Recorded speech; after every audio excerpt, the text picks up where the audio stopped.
Hello world, this is investigative reporter Bob Knightley, and you are watching the Nightly News Channel on channel 011011001. Robots have been taking our jobs. Doesn't that make you worry? Our local scientist, Andy Anderson, has the data. Thanks, Bob. Yes, as we can see here, the number of unemployed people in the United States is at an all-time high and looks to be growing faster and faster. Hey, wait. No, you can't do that. Your data isn't presented correctly. This is my section. I can present data however I want. No, these people don't want lies. You need to take population into account too. This is what the percentage of unemployed people looks like. See? Much less dramatic. But this issue is dramatic, and it is going to get worse. People need to know. What do you mean it's going to get worse? Please enlighten me. Well, for example, my friend who works at the grocery store was fired recently because there are now these self-checkout lanes and computers are doing his job. But that's just one example. Yeah, one example of what is happening on a much larger scale. Actually, being an investigative reporter and all, I looked into this, and there is something wrong with both of your graphs. I was getting to that. I'm sorry to say, this issue is just not that simple. I have a clip for us from a TED Talk by Andrew McAfee. Background guy, roll the clip. Background guy? Background guy.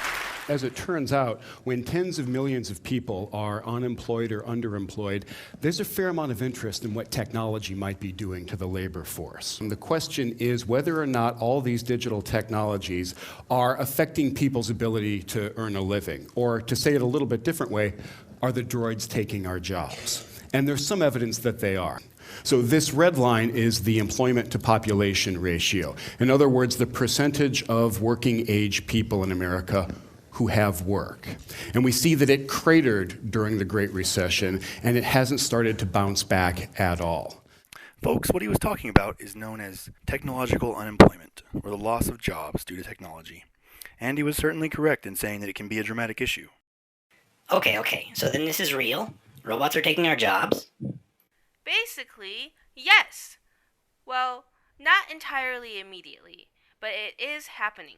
Anything that humans can do will eventually be done by a machine or a program. Okay, so what do we do? Are we racing against the machines now? Do we just let them take over? How will we earn money to live when all of our jobs are gone? Well, that's where it gets weird. I don't know if we want to talk about that or our ratings might suffer. I'm just supposed to present dramatic issues for people and not officially answer any questions. Well, if it's so important, don't the people deserve to know? Yeah, I guess you're right. Okay. Someone asked if it's okay to run clip 42, and say please when you... Okay, I turned off Bluetooth. No, I just need you to ask if we can run clip 42, and say please. Calling emergency services in 5 seconds. No! Cancel that! Contact Mrs. Manager and ask if we can run clip 42. Okay, give me a moment.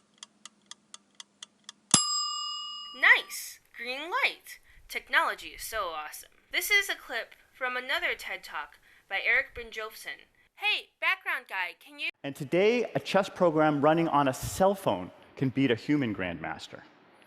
It got so bad that when he was asked what strategy he would use against a computer, Jan Donner, the Dutch grandmaster, replied, "I'd bring a hammer."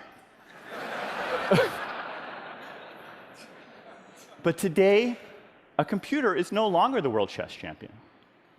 Neither is a human, because Kasparov organized a freestyle tournament where teams of humans and computers could work together.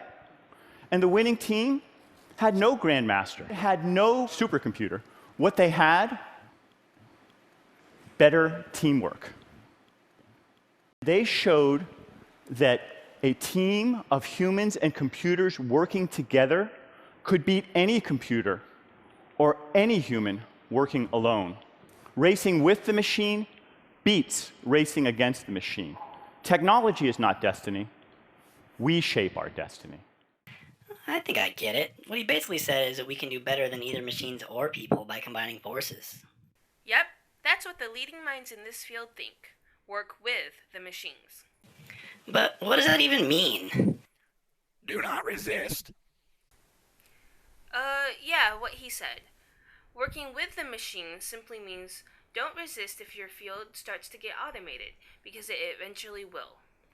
Creative jobs and jobs that require thinking in a non-linear fashion will take longer to automate, but we would be careless to think that it won't ever happen. Instead of resisting, be the person who embraces it and learn to make it work for your company. You will stay valuable to your employer for a lot longer that way. Historically, many people have resisted technology taking work from them and ultimately lost the battle. You remember the supercomputer IBM's Watson, right? Yeah, that's the one that beat the guy who won like 74 Jeopardy games in a row. Yep. That guy's name is Ken Jennings, and he had the right idea.